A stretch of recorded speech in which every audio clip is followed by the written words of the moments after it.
Hey, hello guys, hello six shooter Memphis USA. This video is especially for you because I know you are any day here to check out my videos, and I have to do more in English for sure. And also welcome all of you English speaking guys who check my videos out. We have here today the HPI Vorza Truggy Flux S version, and this is since 12-13 years finally something new by HPI. They have done nothing new since 12 or 13 years. We have Savage X and Savage XL Flux, but they are only just updates of product they already had. Product we love, so we are happy to find it again. We hope that HPI will recover fast from his 1-2-3 crash down.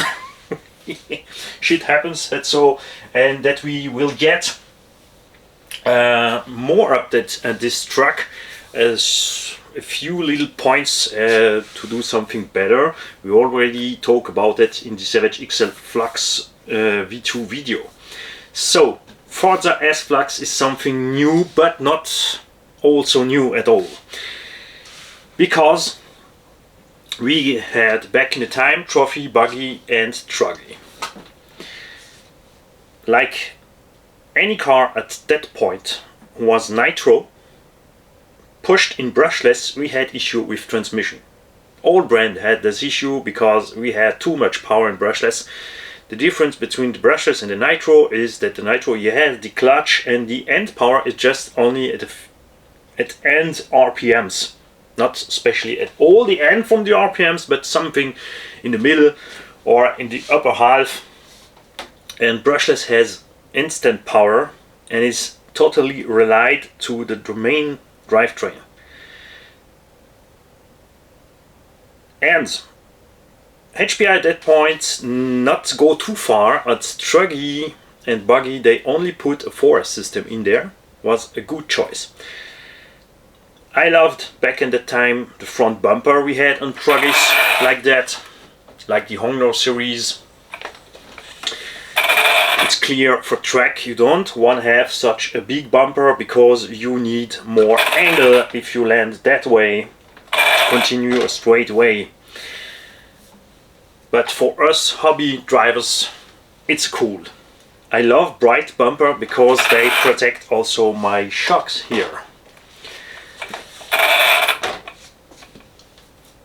Then for 12 or 13 years they come out with the Vorza Buggy 6S capable, and it was basically a hot body car. Hot body is the competition line from HPI or branch, or like Maverick is the beginner part from HPI, then you have the HPI product, and the upper line is the hot body line.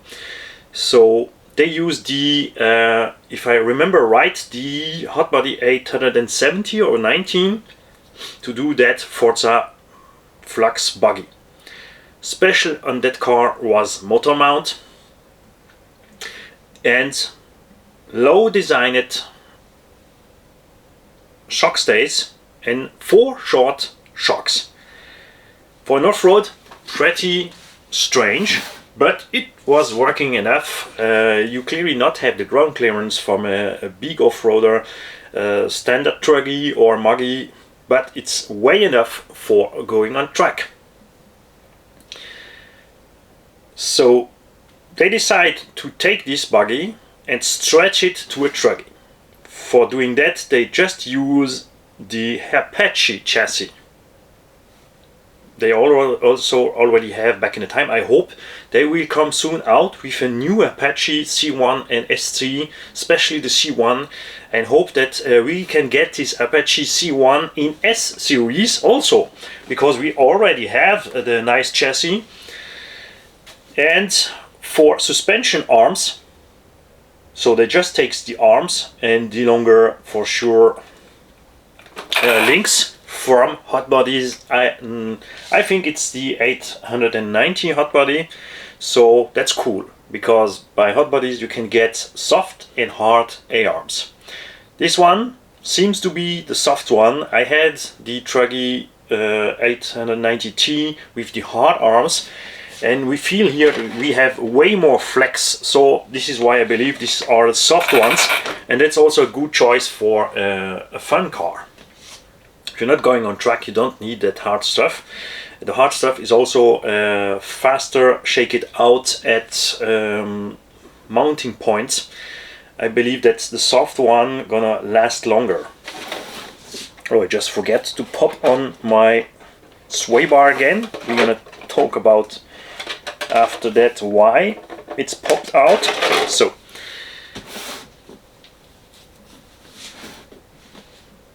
like any time, you like or not how the truck is optically. From the sidewise, I like it. It's not special, but it's okay. From the front, the body looks a little bit flat and bright, especially with the small tires. But like any time, when you have seen it a few times, you're used to see it, and finally you find it okay. It's not the sweetest car I see the last times. I prefer the Italian. The look from the Arma Italian is really nice and awesome for so flat Truggy. And this is also his main concurrent. Let me explain. It's not a fighter from the Sledge Traxxas. The Sledge is really a muggy, a monster of piece of thing. He had bad stuff, he had good stuff. I like it. I really love the Sledge. He drives nice, flies nice, have nice power, nice runtime, not overheat. Need another servo, had a little bit issue at the bump and the chassis from the motor side, but I didn't get it to bend the chassis, even if I was hard with the truck. And Sledge is like the Arma Kraton, the Coralie XTR, and other muggies that size. This is more like the Italian by Coralie the Shogun, but the Italian from Arma is still a basher Truggy. It's really a hard and tough one, so I really think this one is more something like the Coralie Shogun with a major stuff who is better at the Coralie, and it's also the, I think really the Coralie does just two major errors.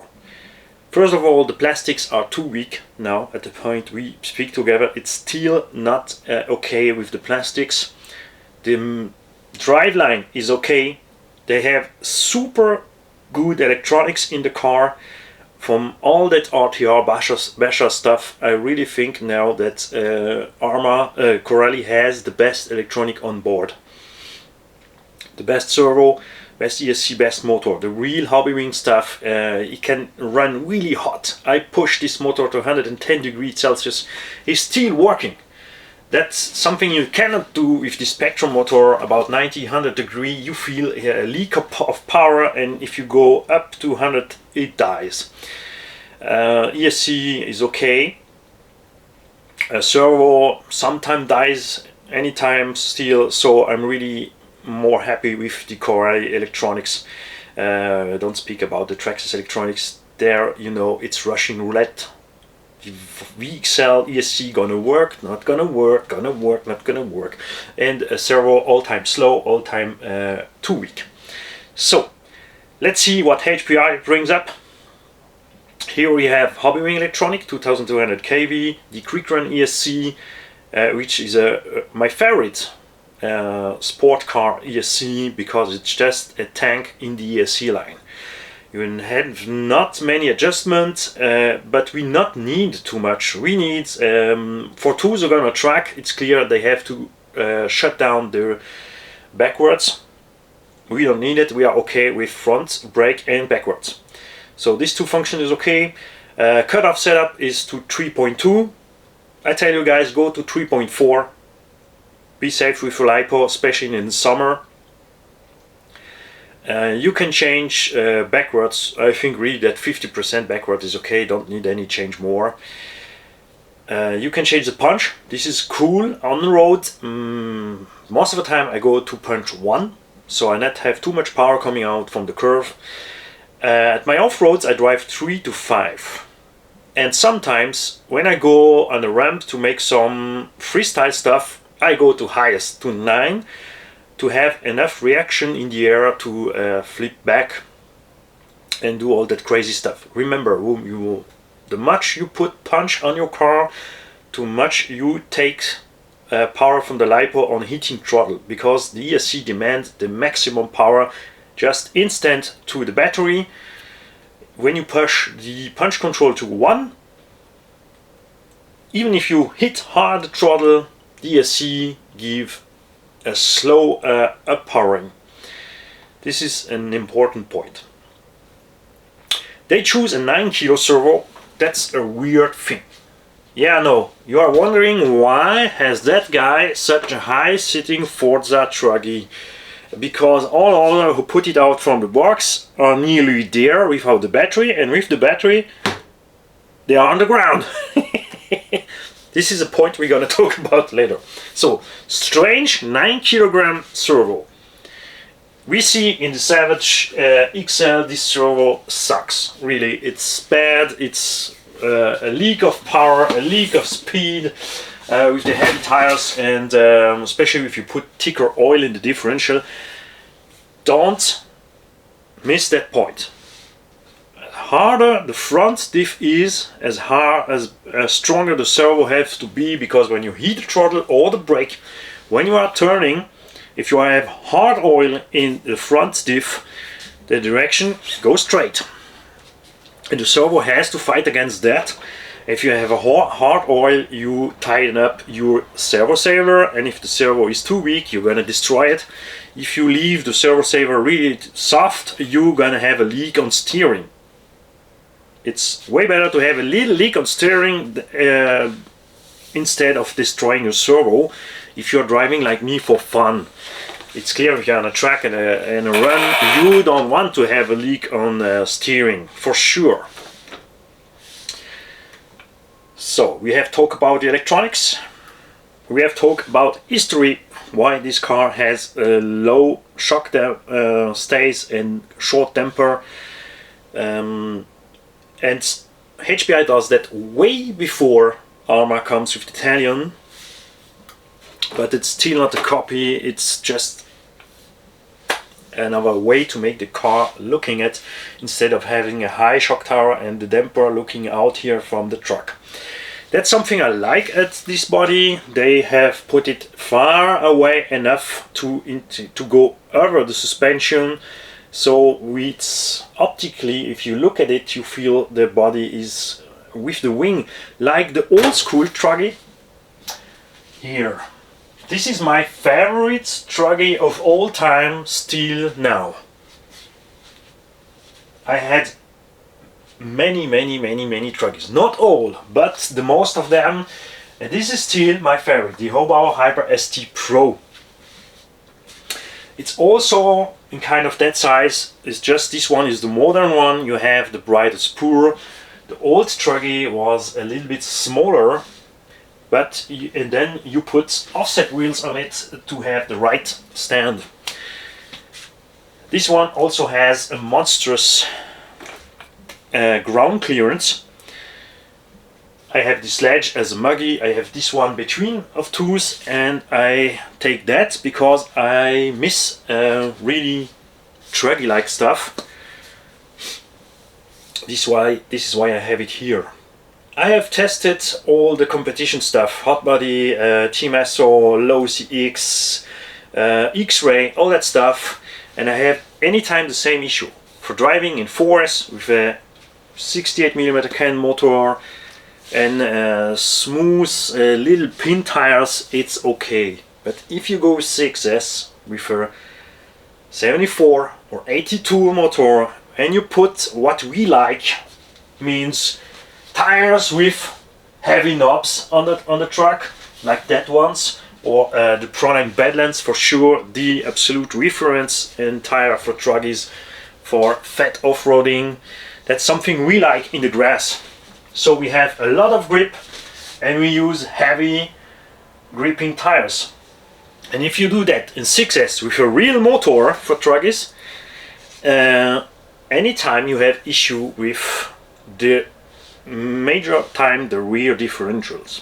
That's something we find also in the RTRs, but not at that point that happens on our competition truggies. They are not designed for that. Corallian armor has, like here and like here, not so big tooth on differential.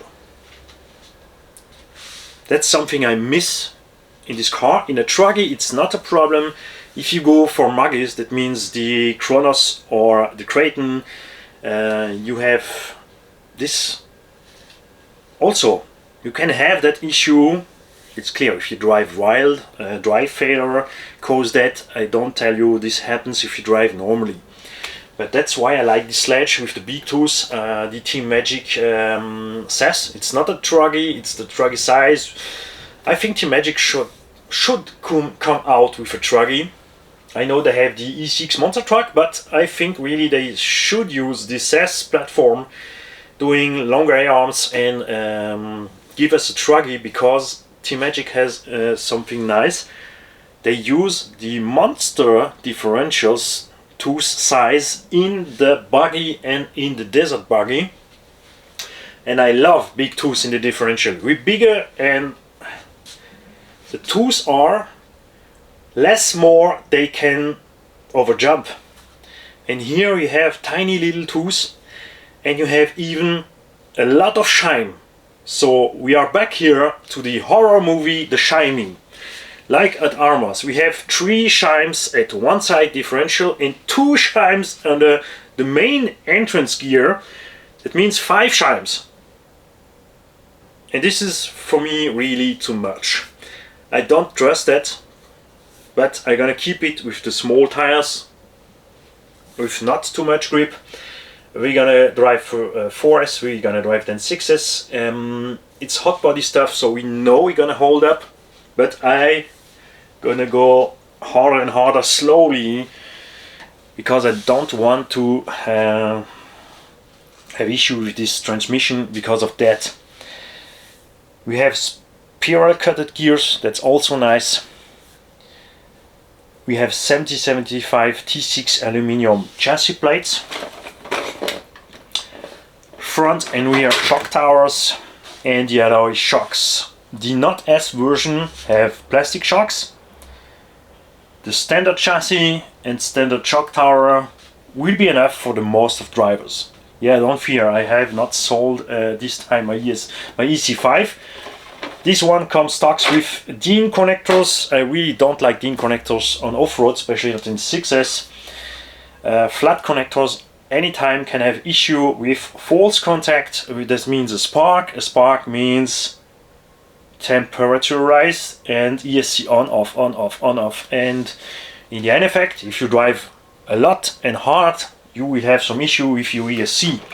Something we experienced since 20 years. That's why I drive round connector, EC5, XT90 and all that stuff. The Castle connectors, all what you want, but take a bullet connector, not a flat connector, especially in off-road. On-road it's gonna be enough, it's gonna be okay, but off-road I don't like it. If you're just a Sunday driver, driving for fun in 4S easy, you never will have any issue with that connectors, you can leave it. I believe that HPI use this DIN stuff because they have the battery in DIN, the charger in DIN, and they never change the system. But it's time for them to go forward, because any other brand has seen that they need better connectors. You see all over use EC5, EC5 or DIN XT90 connectors to not have any issue.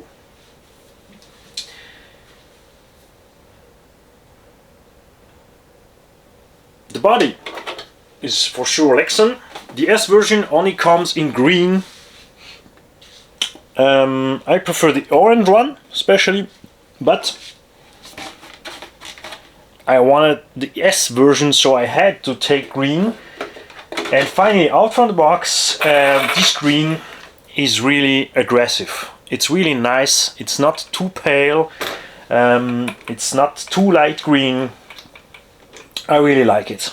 I also like the design, not symmetrical stuff.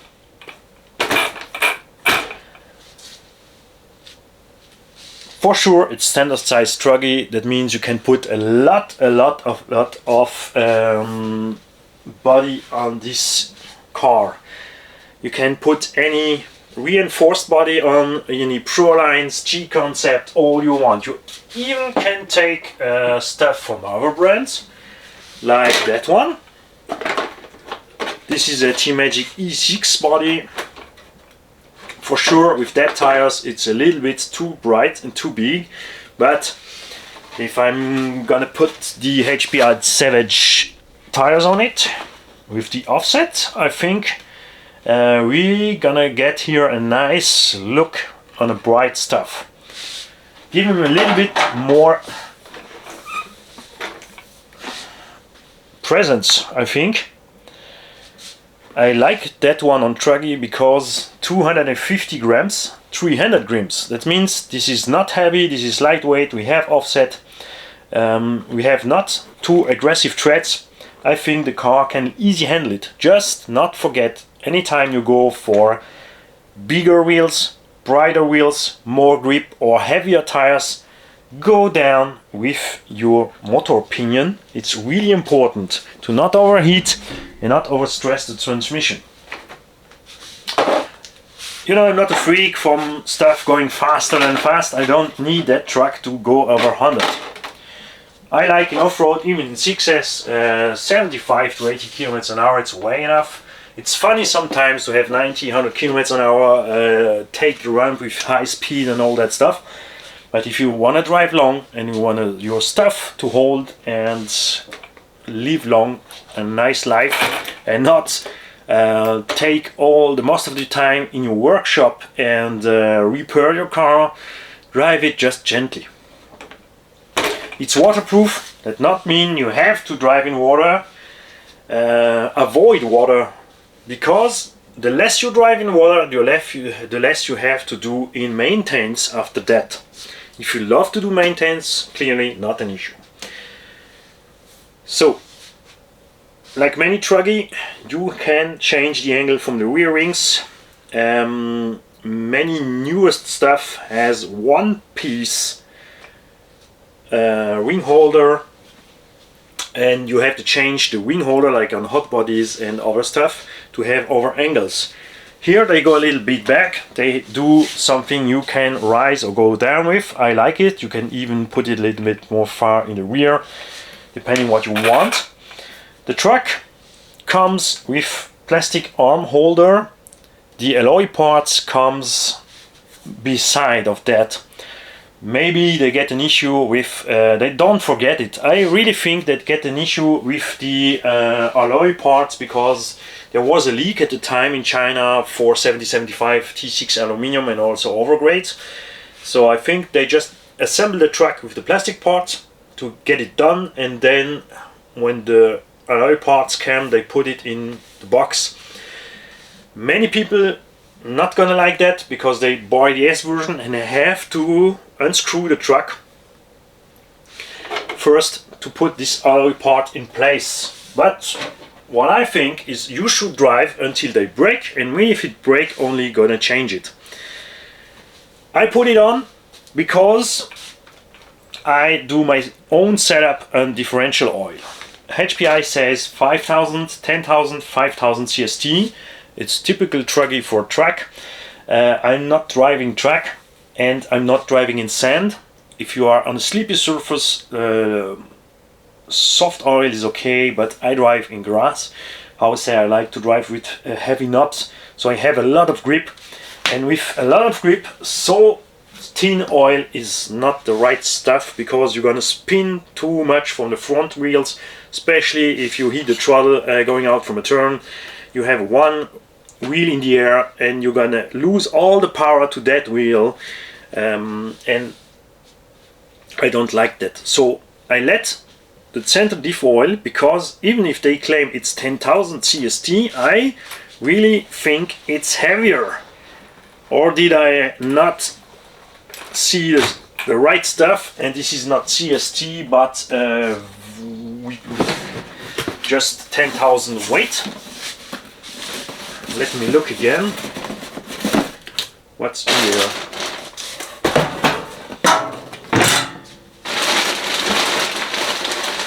It's clear in the car. With the car you get the manual, you get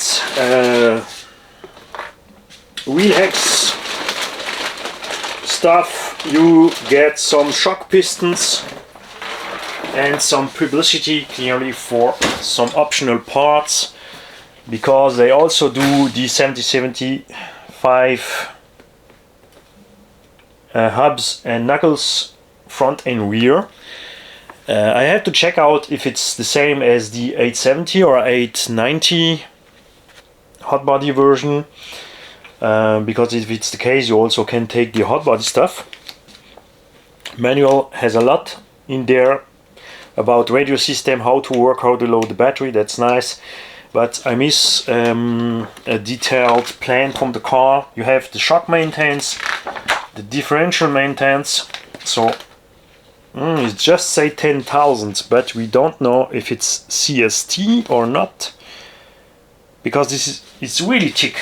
The center difference is really thick, and I not imagine that this is only 10,000 CST. So in the rear they sell 5,000, and here we are really soft. That's okay, I let this way, I let it center, but in the front I put 60,000 CST oil. It's still soft, as you see. That's why I believe that it's not 10,000 in the center. Or did I miss something in this 100,000?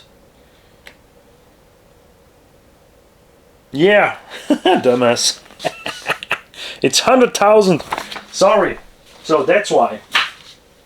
So usually I go a little bit wilder with my diff oils. I go to 150,000 CST in the front and up to 300,000 CST in the center if I drive more aggressive, but we're gonna begin soft, as I say. We have here the 9 kilo servo. Quick test on the board. The board is sleepy and it's not slow. It's enough fast and seems to work fine even when I squeeze the car down to the ground, so I'm gonna let him a try. But maybe I'm gonna go for 20-25 kilo brushless servo, and in 21st century, so I really love to have brushes everywhere.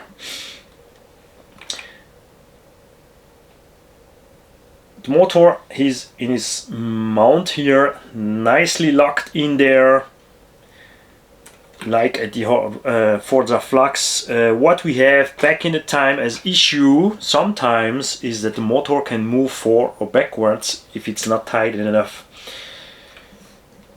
But I was saying not going too wide with that, so I think it's gonna be okay. The major strange thing for me, if you have a motor mount who is separate from the diff mount, is that you have movement between both. That's something strange, and it's something who can get you a tooth destroyer. At the buggy Vorza Flux we never have this issue because the chassis was short. Here we have a longer chassis and we have a strange, just short rear stiffener. And I'm gonna try to show you that. If you look here, what happens if I press here the chassis together, you have the motor pinion moving away from the differential. Look at that. The other side is also that way, and we also have a little twist in the chassis. That's absolutely normal. But all that move the mesh gear. That means sometimes you are gonna be too tight when you land, and sometimes when you hit something in the center, you gonna open the gear mesh, and then can be happen that you destroy a tooth. I'm not fear that happens because it's good quality steel on the pinion at the main gear, not like Traxxas.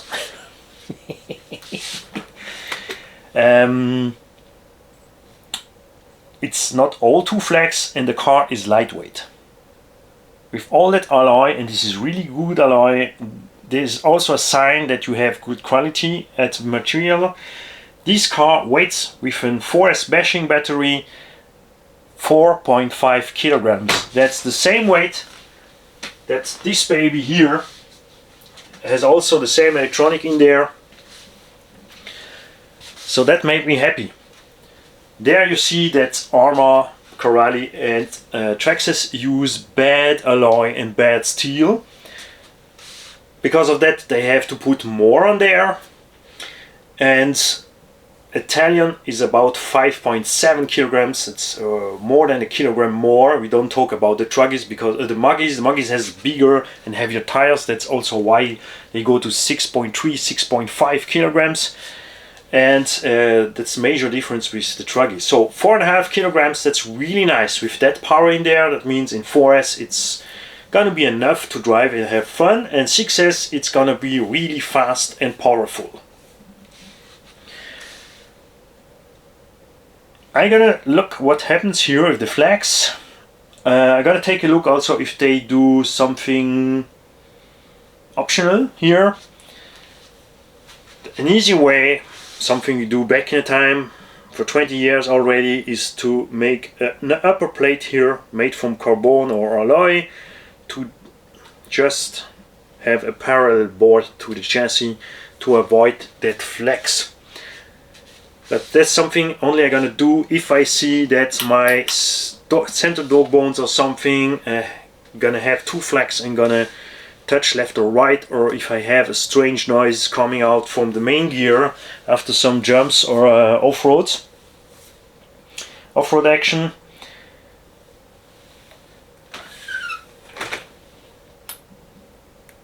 Speaking about transmission, you have dog bone center and rear. That's right, they have a lot of play, but it's okay. You can put a little bit rubber underneath if you don't like that.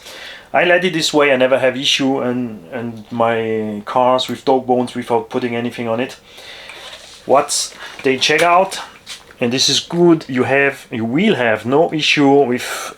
I show you sometimes the last time that on many car from the conception they have done a failure with the angle, or you have the CVD touching the end of the output drive shaft when the suspension is full down or full up, what squeeze on the side the differential. Or at some cars, ZD Racing, T-Matic has this issue at the SAS, and 3 or 4 other cars.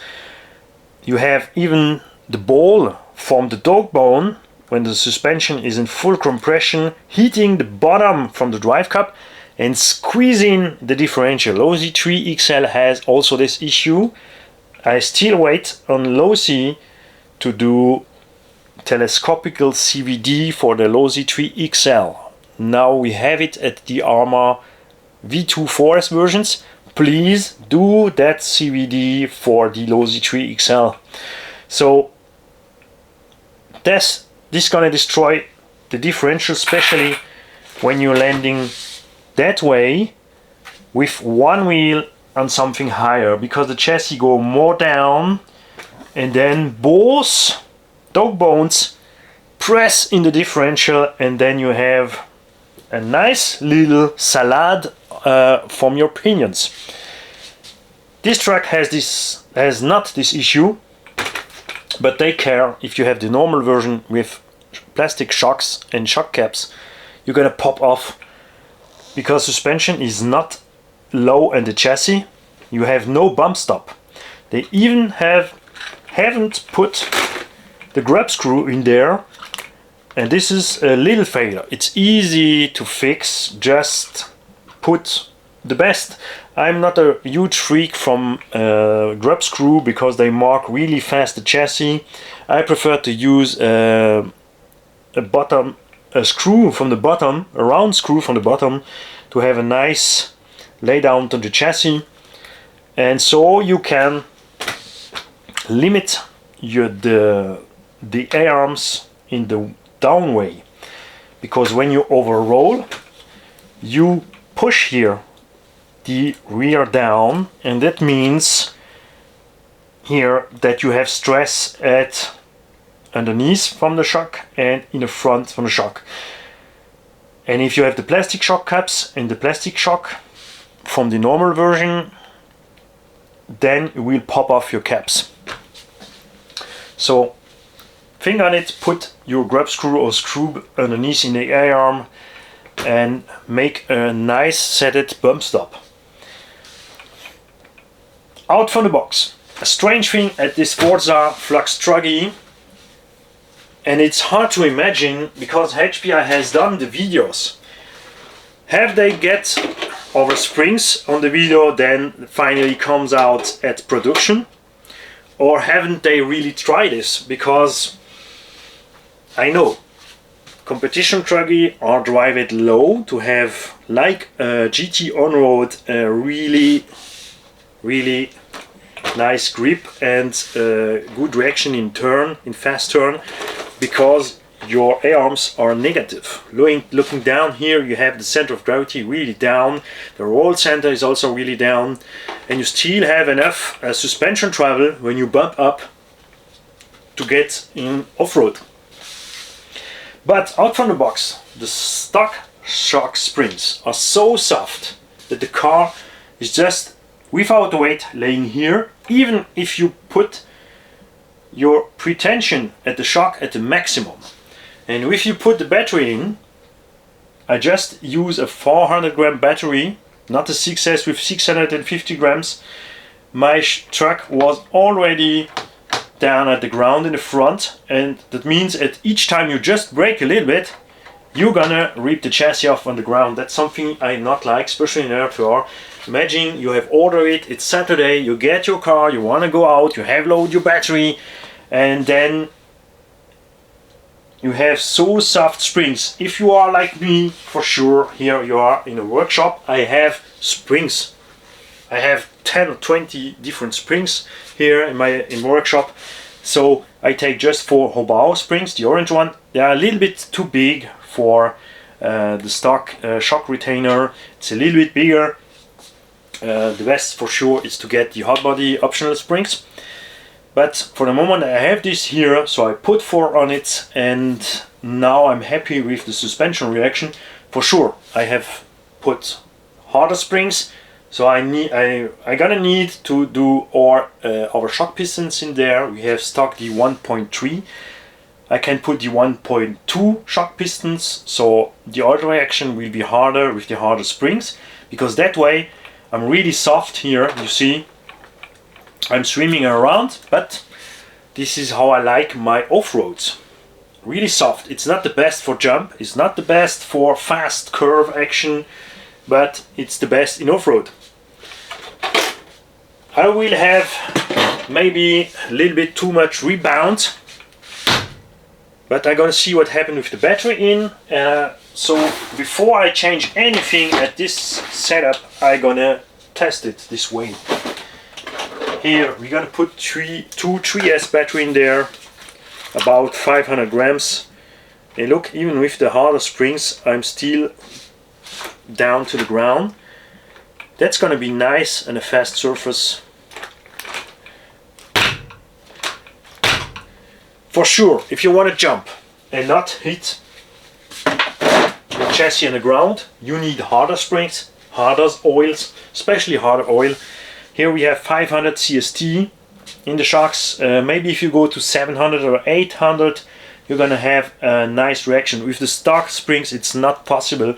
If you go harder, because the springs are so soft, when the truck is down, it never comes up and give you a really strange reaction from the car when you're driving. So if you want to buy one, take one, and take some optional springs with the truck. The way also, the why is that car so soft with that spring? It's pretty easy. Most of the Truggies has long shocks. That means they are fixed at this half from the suspension, this side.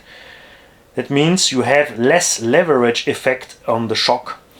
The shock here, because they are so short, are fixed in the first half from the A-arm. That means you have enormous effort on the shock, like something you have with cantilevers. You see it at cantilever suspension, like the Traxxas Revo.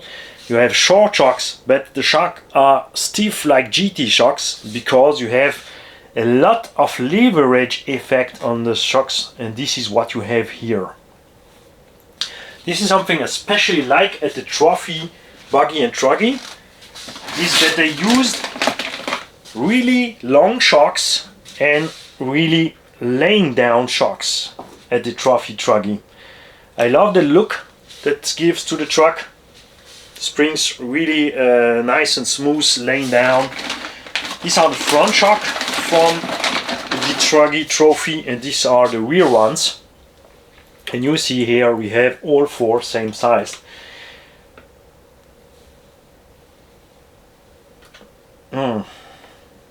Maybe I should change this with this one, because the springs are still harder than the stock springs. So, sway bars are pretty beefy. I think the sway bar in front and in the rear are beefier than what we have usually on Truggies. We talk about the bumper, the alloys, the suspension, the springs, the servo, motor, ESC, wing holder, body. So I forget something when we talk about driveline. Front CVD here have outstaying articulation, not catch in the bearing. That's something I'm not a freak of. Any other brand who does that back in the time has done the same error that we have here. You see here the pin is free, nothing catch the pin.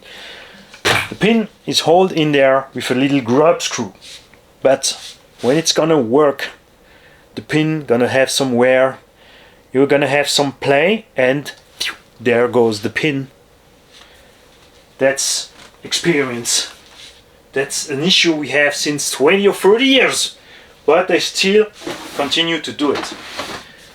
KK Pit here, like Team Magic, like many other brands, has a secured here little spring or E-clips or T-clips or something to hold this pin in place. So even if the grub screw let go, your pin gonna leave in place. So easy fix for that is just to put the CVD out and put some I forget the name. Some shrink tube. Take something like that, just put it over there, heat it up, so even if the grub screw let a little bit play, you don't gonna lose your pin. I don't understand that. Why did they do that? I really prefer the other way, when the head from the CVD is catching in the bearing, because the bearing is a steel ring, so it reinforces the whole stuff. You have anywhere at the car 60.8.5 bearings, just not in the front knuckles. Here you have only 40 by 4 millimeter. That means there with the most effort you have the small bearing. But that's something Hot Bodies does back in the time. It works still, so not worry about that. It will hold on. Just take it, have more attention to this little bearing as the bigger in the rear. You have more effort, more shocks coming to the front here, so this bearing gonna die faster. Just take a few in your toolbox to can change it if you feel something going bad with this bearing. It's not the big stuff. But what I mean, from beginning to the end, HPI is a brand who's there since a long time. Hot Bodies has real competition skills, so this truck is sold by us 650 euros. That's the price from an Armatalian. But when you take Italian out from box, you have nothing to do.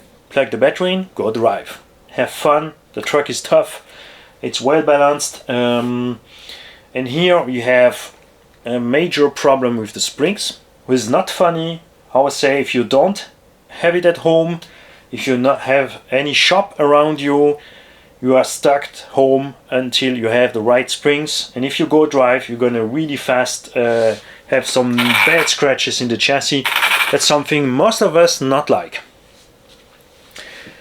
You have to make a little bit adjustment here to not lose the pin. So check out the grub screw, put a little bit shrink tube on it, put some grub screw or some screws in the A-arms to not destroy your shocks. If you want to put directly your alloy parts, you have to disassemble the car. For me, it's not an issue because I anytime change my diff oil before I go drive. It's not happens many times that I use the stock oil that we get in the car. That's why I prefer car kits. But you cannot have this as kit. I wanna see come back kit again also for us, the hobby drivers. Not just competition car. I wanna have hobby cars in kit. So I know something for sure. I'm gonna have big fun with this car. We're gonna fix this little stuff.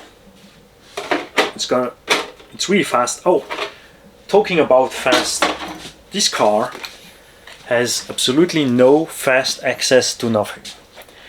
It's easy to access because it's a standard buggy or truggy stuff, but they have no easy access to the center diff. If you put this 4 screw away, you can get the diff out. You have to pull out underneath the 4 screws and the 4 screws in top to can disassemble it and access to the center diff. To access to the rear differential, you have to pop out 6 screws here. Then you can put that part away to go to the differential. The front is a little bit longer, but not too much, because you have just the bumper to put away. Don't struggle to get these rear screws here to put the bumper away. Just take that 2 away. So 2 screws here, 2 screws here, put the bumper out, then you can get the upper screws from the front diff holder. Also something important, on the most from our hobby cars, you have now something that not allows you to put the diff to the wrong side, because they decide there's a right and a wrong side. Why do they do that? Just easy.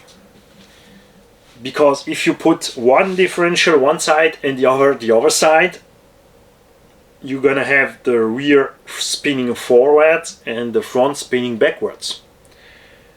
Don't laugh, that happens all of us. One time in your life, having make total disassemble from a car, each of us has one time make this error. And the second error is in the air. You check, okay, it's alright, all is turning. But on the ground, it's not working anymore. The car is grabbing himself down in the ground. So take care before you go out after have mounted a differential in the car that is on the right side. So most car has now something that you not can put the diff at the wrong side. But this type of competition based car has nothing about that, because you can put, if you want, depending on your track, your diffs to have another rotation sense of the motor. That means, I'm gonna explain you. If the motor turns clockwise, in this case, you're gonna go forward. That means the motor torque counterclockwise, sorry. So we are counterclockwise here to go forward. Why? Just because the motor torque gonna lift up the lipo. The car is a little bit more heavier at the right side here than at the left side. Even if the transmission is deported, motor weighs only 350. We're gonna tell 400 gram motor, maybe 100 gram for the servo in the receiver here. So that means we have 500 gram at this side, and we have 600 gram 6S LiPo here and 150 to 200 gram ESC here. So we have 2 to 300 grams more at the left side. Even if it's deported a little bit to the right side, if you use the 6S, the car still will be a little bit heavier at left side. So the motor torque lift this side up, depending also on your track. Many people, if you have the track with turning at the other size, we in Europe, the most of track in Europe are driven counterclockwise, but in some country or some tracks you have clockwise tracks. So depending on which track you drive, in which condition, some people like to turn the differential to change that. That means the motor has to turn clockwise. That means the torque twist is that wide. Stock out from the box torque twist is this size, and I would say if you prefer to have the torque twist the other way, you can do it here. You can reverse your differentials. It's after that for sure you have to change 2 of the 3 wires for the motor, or if the ESC you use is programmable, you can change the setup from your ESC to turn the motor the other side, especially if you have a sensor motor. If you have a sensored motor, anytime use the setup from the ESC to change motor clockwise or counterclockwise. If it's a non-sensored ESC, you just have to unplug 2 from the 3 wires and reverse it. So I think we get all around it. The next step is now for me to solder my ESC connectors. Should I go drive and test and wait until my pin pops out? See if it's okay out here, out from the box. No, I don't gonna do that. I don't want to destroy my hubs, because if the pin flies out in the hubs, it's still, the hub is just plastic, so I'm gonna absolutely destroy something here. So I'm gonna put here, I'm gonna check my grub screw, maybe put some red Loctite on it, not just blue. Put some shrink tube on it. I'm gonna put my screws in there. The defoil is already changed, how I say. The suspension setup, maybe I deserve a little bit harder shock oil, but we first gonna try it. If you have this baby, if it's the RTR normal version or the S version, which are the setup you have done? Which springs are you using? Which oils are you using? What happens to you? What not happens to you? What happens to you is clearly fun, because it's an improved basis. It's the hot body 819 Truggy base, so I know I don't gonna have any trouble. And now a special word about the radio system. This is no more the T40, but it's the TF50. I get still a TF40 with my Savage. I don't know if the new generation from that Savage, after that point, gonna come with the TF50. The TF50 seems to see a little bit cheap when you see it first. You think, oh, it's lightweight plastic and all that stuff, but you have a rubber handle here and here, which make the radio system feels really smooth in the hand. I like the rubber here to have a good stand. You even have some rubber here and here, a little bit like the DX5 rugged from Spectrum. You have also the knob here back, like a Spectrum radio system. It's a bit crazy. I don't like that, because when you are transporting your Truggy, you can power on the radio system. To turn it off, you have to leave the knob. So I prefer, because especially here you have a hood to protect it, I would prefer to have this knob under the hood here.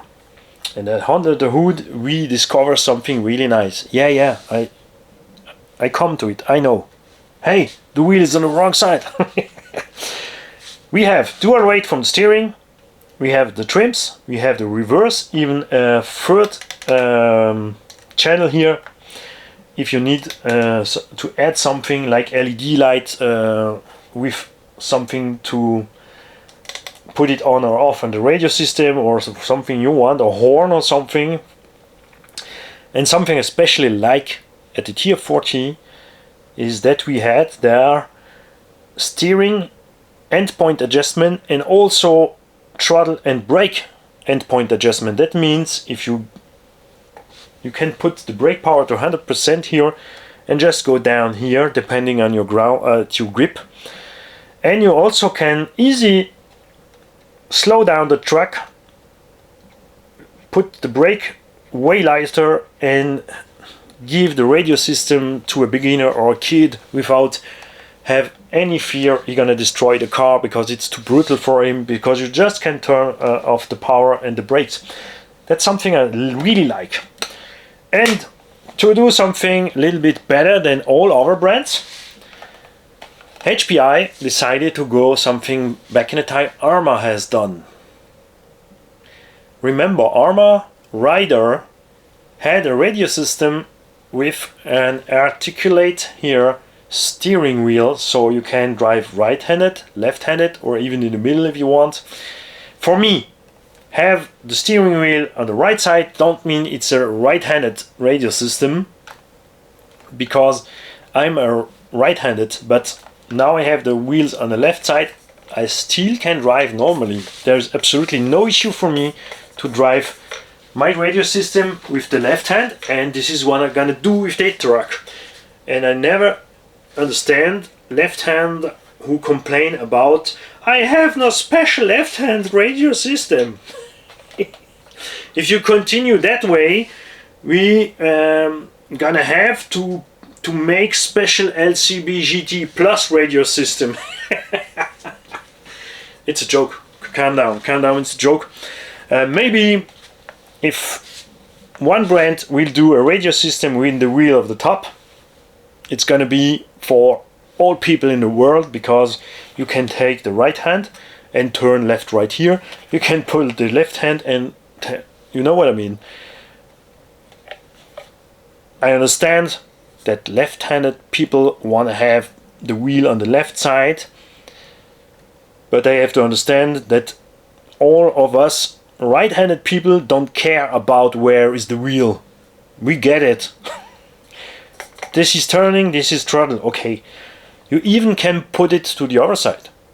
I have tried it. One time I put here left and right, and I put my throttle here, and you know what? It works also fine. So just find what you like, but this is a plus point from this radio system. I think it's really cool from HPI to have done this, and also the little rubber parts everywhere. I like that. Battery are stuck in there, no more in the flat platform underneath. Personally, I don't need any more that foot. Many people are gonna say, yeah, but with that foot you can put the radio system on the ground. But if you not have that foot, but 4 rubber parts here, or 3, you also can lay down the radio system to the ground. And if you lay it down, you will avoid the radio system to keep down. So no matter what I done, I think for the next century, radio system gonna change, gonna be different, smaller, lighter. I like especially the FlySky Noble radio system with the smartphone on the top. Just a smartphone, just a throttle gauge and a steering wheel you can put where you want. We had back in the time stick radio system. For us this was normal. Throttle here, steering there. If you fly you have way more. All our game for TV has some strange stuff here.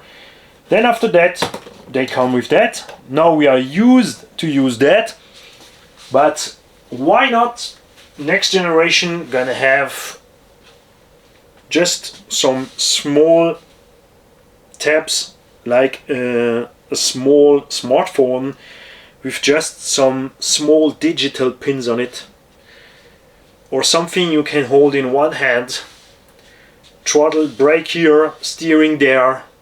This at one point we're gonna have evolution here, and like anytime when evolution comes, first we're gonna complain about it, and in the end effect we're gonna use it. So stop to complain and begin to use what you get, equal what it is. That's what I mean. Guys, have a nice day.